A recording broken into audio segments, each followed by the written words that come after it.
It's Sunday school. Happy Sunday, everyone.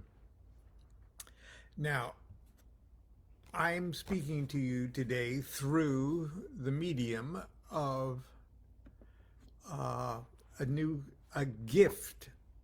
A very dear friend uh, uh, sent me because they knew my old computer was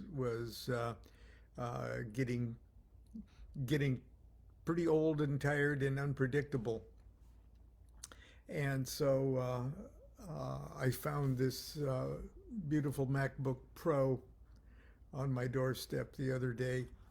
And another kind friend here in Sacramento uh, was gracious enough to come over for 2 days and help me transfer things over and get me set up and everything.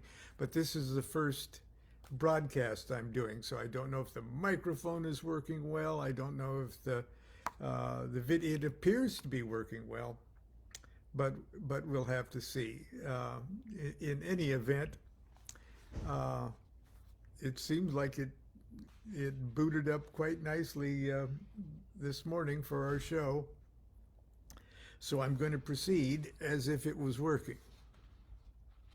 We were talking about the astrological ages, and this is based on uh, one of the large chapters or small books that are contained in my Angels, Demons, and Gods of the New Millennium, which came out a number of years ago and is still available in print.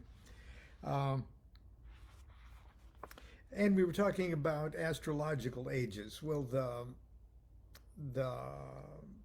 bottom line of even this discussion was for me to open the door to the discussion about the aeons. Thelemic magicians and modern magicians talk about the current aeon that we're in, the aeon of Horus. Um, the previous aeon being the age of Osiris, and the aeon before that, the age of Isis. And the question always comes up: is this the same thing as the new aeon, the aeon of Horus? Is it the same thing as the age of Aquarius? Well, yes and no. And so that's what I'm trying to clear up a little bit with this article, that there are astrological ages, which are uh, time clicks on a clock, determined upon the seeming background journey of the sun, going backwards through the belt of the zodiac. 72 degrees every, what is it? Let's see, 72. Yes, every 72 years it goes one full degree backwards through the zodiac. And so it travels backwards. If we observe the sun at the equinox every day, it doesn't quite make it back to where it did the year before. And so that means it passes through an entire astrological age at approximately 2,000 years or 2,400 years. It's everyone kind of astrologers still disagree on precisely how long it is, but it is probably more precise to be about 2,166.66 years. And so this is what they mean, that we're passing through from the age of Pisces backwards. Then the next one will be Aquarius, the age of Aquarius. And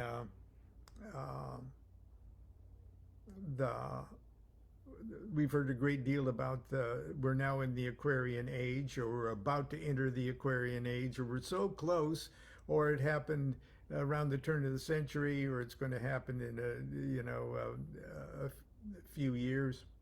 Whatever it is, it's an astronomical click tick on the clock. And it's up to us to interpret well what's going on with humanity's mind and the consciousness of humanity during these periods. But before I open the discussion to the age of Horus, the age of Osiris, and things like that, I want to more or less put in perspective the timeline of events and cultural landmarks of the various ages within human memory. And I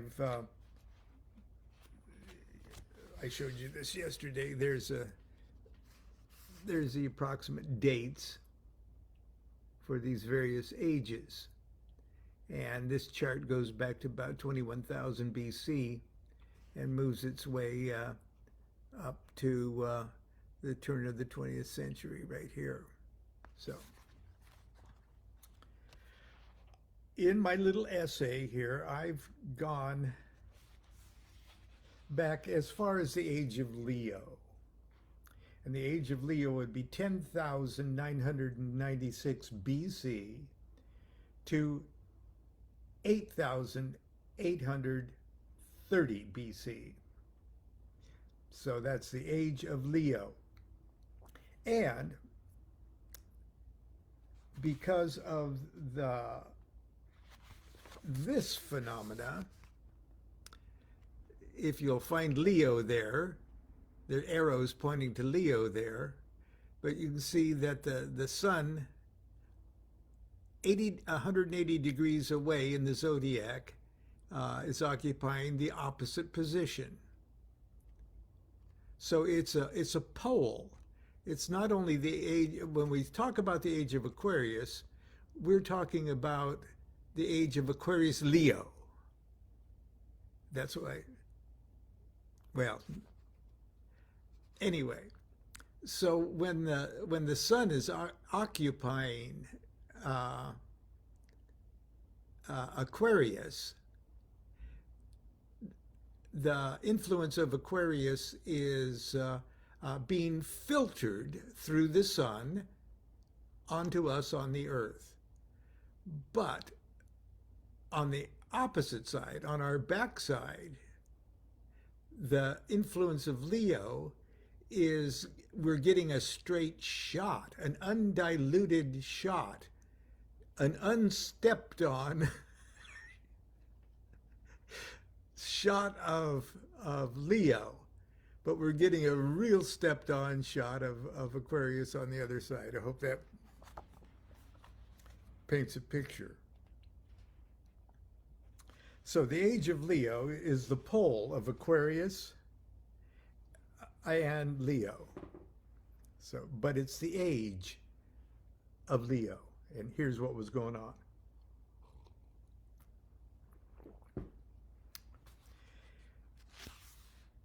So it started 10,000, almost 11,000 years BC. The end of the last ice age concluded with the beginning of the age of Leo.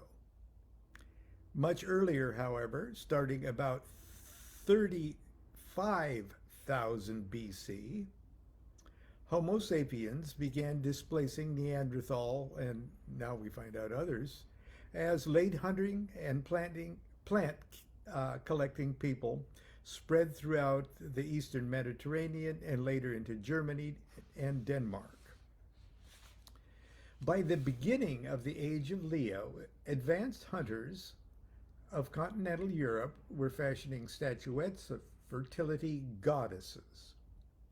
But worship of animals and the magic of the hunt appear to have been the dominant form of spiritual expression. The tribal hero king, killed in the hunt, was venerated as a god, and perhaps eaten along with the slain animal. Now, I got, in my twisted adolescent imagination, I imagined a scene like this. This hero king idea connected to the hunt. Okay, Og and his friends go out hunting. Okay, the village or the gathering, it's not even a village yet, it's a nomadic camp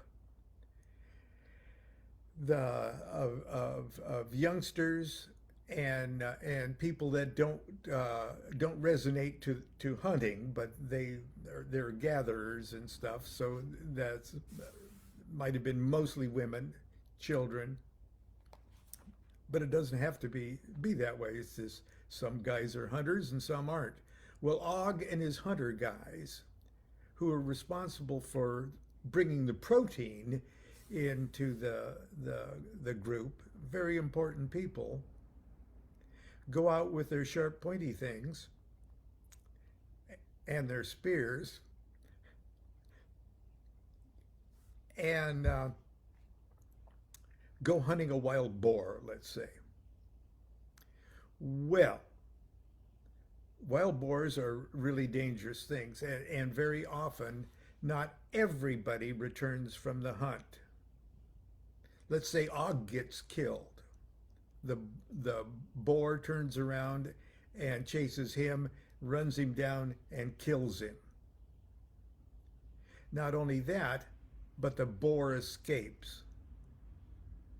And so the rest of the hunters that went out that day have to come back to the hungry village empty-handed. Well, not quite empty-handed, because they've got Og's body. And everybody is doubly bummed out. No food, and Og is dead.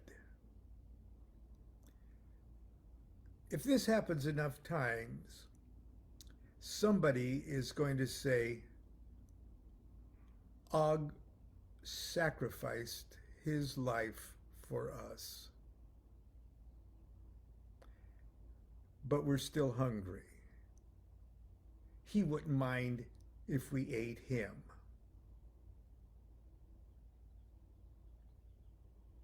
Think about it. The Savior that gives his life for the people continues to nourish them with his own body and blood.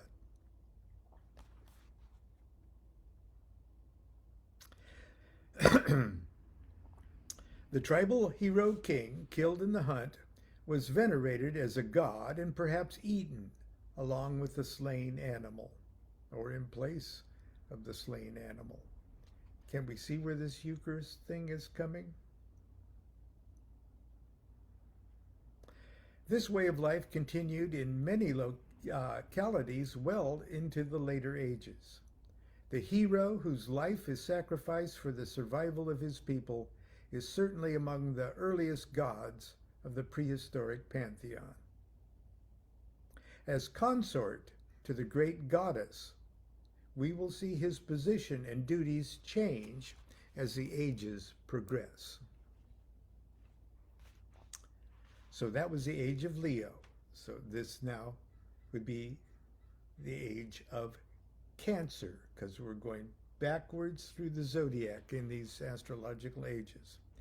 The age of Cancer, 8,830 BC to 6,664 BC.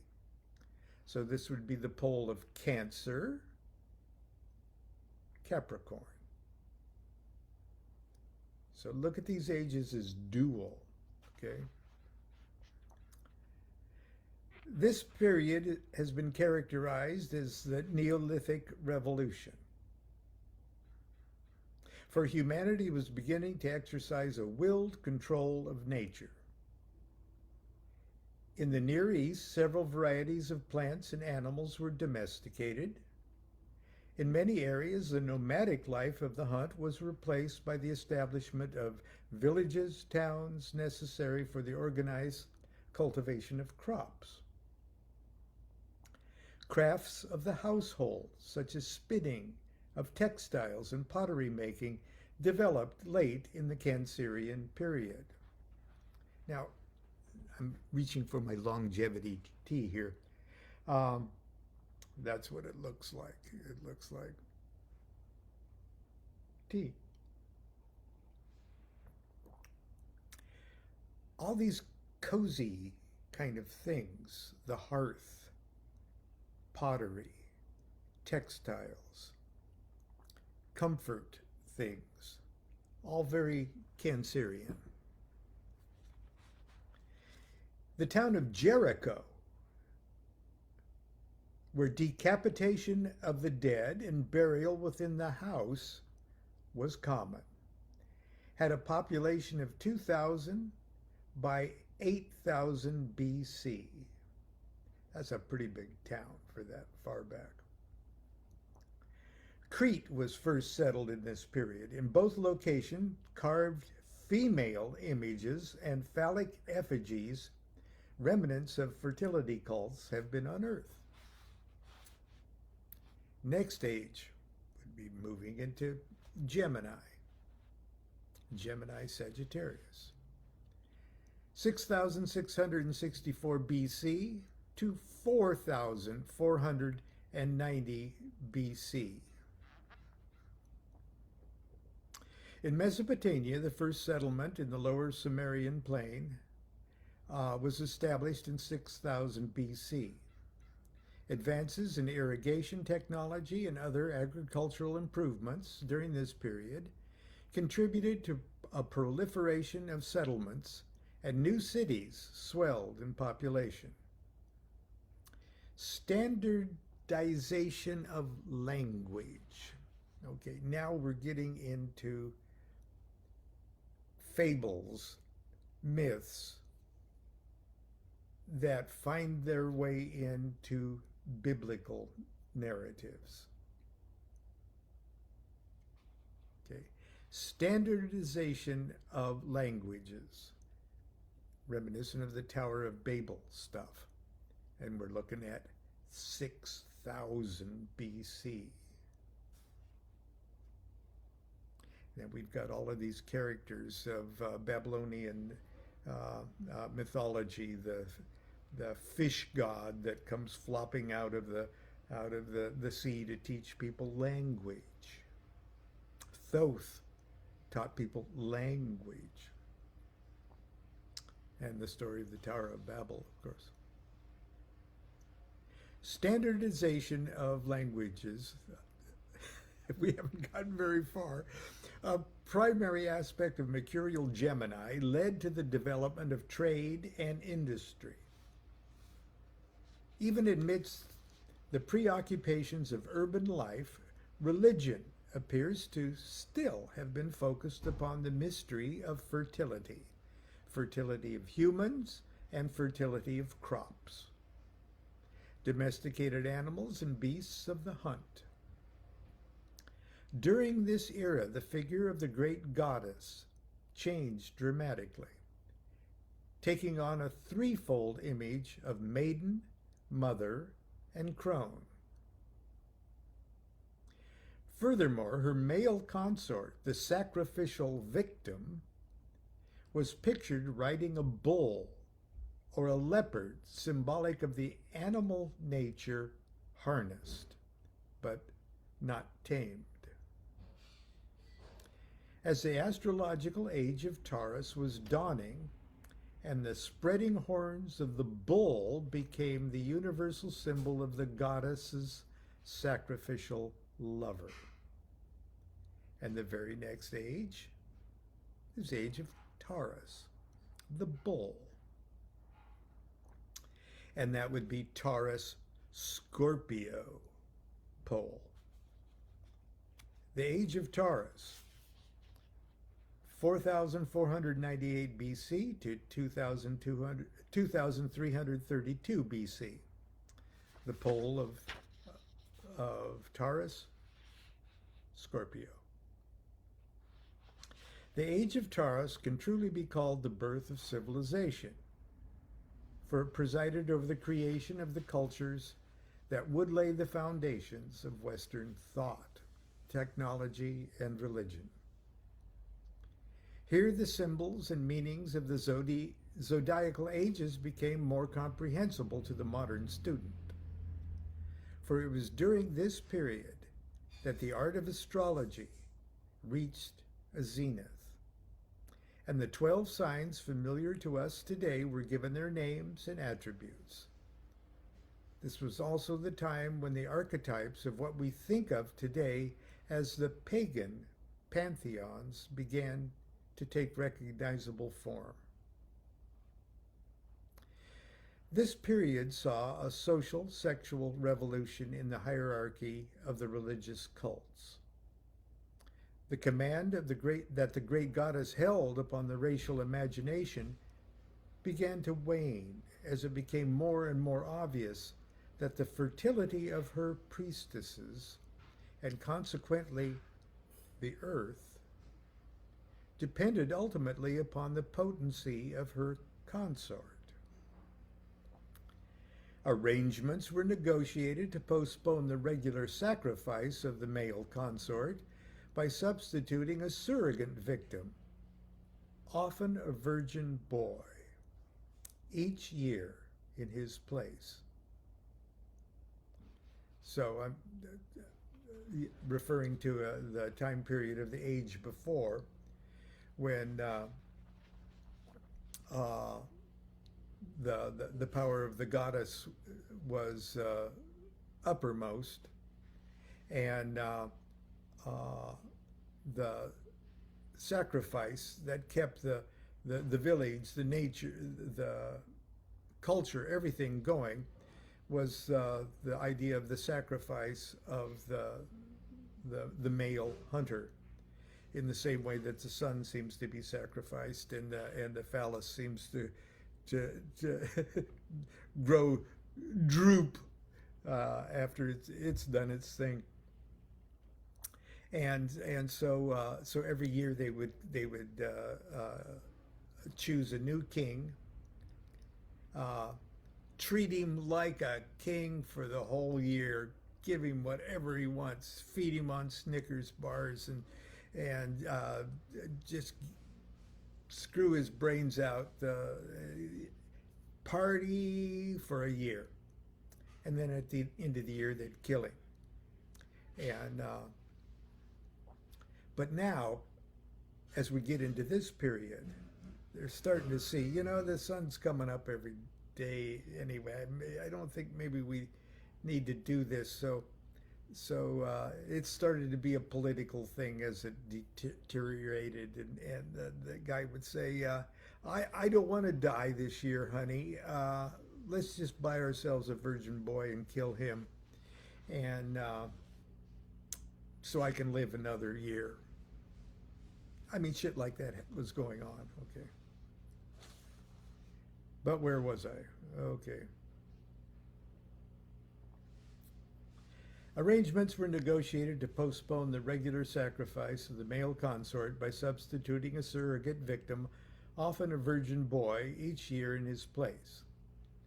Understandably, the consort came to enjoy the idea of not being ceremonially dispatched in the fields at the end of his tenure, and eventually the matriarchal establishments were overthrown altogether and replaced by the formerly subjugated males, whose emblem was the bull. Figure 7, and I guess this is figure 7 here, that shows all of those ages, the cultures, the dates. How much would you pay for a chart like this? Don't answer. There's more.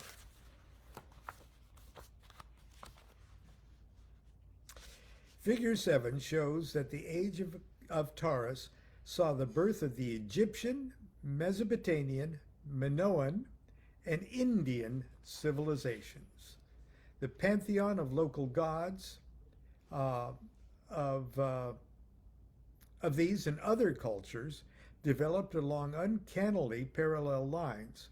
But despite the popularity of the local deities, the predominant religious icon remained the bull.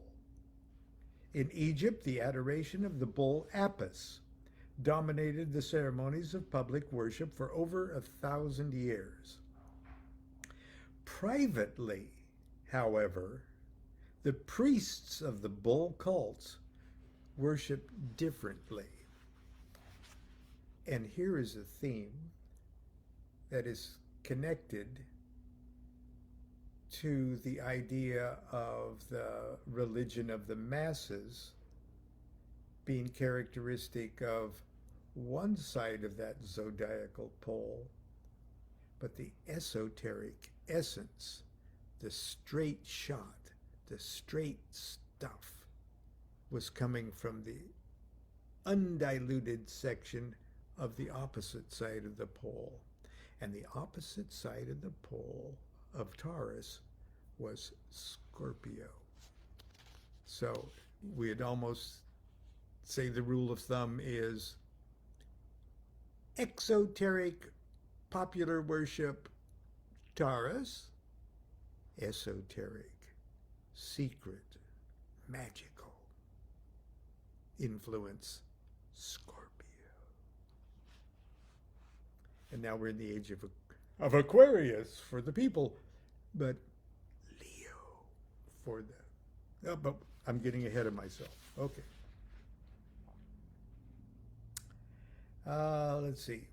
In Egypt, the adoration of the bull. Oh, yeah. But the priests, privately, however, worship differently. As I pointed out earlier, when the sun is in one sign from the Earth's point of view, the Earth is in the opposite sign from the sun's point of view. The sages of Egypt were among the first to realize that while our physical bodies are creatures of the earth, our spiritual bodies, our real identities, are solar beings. In other words, in the age of Taurus, our physical bodies and our mundane lives were influenced by the energies filtering through the sun from Taurus. But our spiritual condition was influenced directly by the unfiltered rays of Scorpio. Keeping this in mind, there is no surprise that the same priests who publicly led the jewel-bedecked bull of Apis to his sacrifice wore upon their brows the Uraeus serpent, one of the most sacred and secret symbols of Scorpio. Okay, we're going to pick up with the age of Aries tomorrow.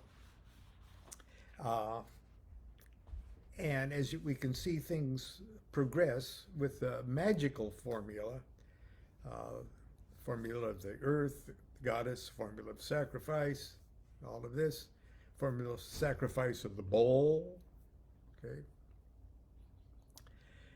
And the idea of human sacrifice, the consort being slayed in the fields and stuff like that. And we can see almost a slow but awakening in consciousness. And we're going to pick up tomorrow with the age of Aries. And from a timeline point of view, much of the what we've thought of as history, especially of Western civilization, starts to get itself enshrined in scripture about the time of the age of Aries, and we'll see why tomorrow. So I have no idea whether I've broadcast this morning at all, because I've got my new computer here and I don't know if I'm setting things up right. But hopefully hopefully everything seems to be working okay, and I'll check my messages and see if this worked. Sunday school is now dismissed. Continue to be good to yourself and be good to each other. Have a great rest of your weekend, and I hope next week is going to be a fun one and a productive one for you. Do what thou wilt shall be the whole of the law. Love is the law, love under will.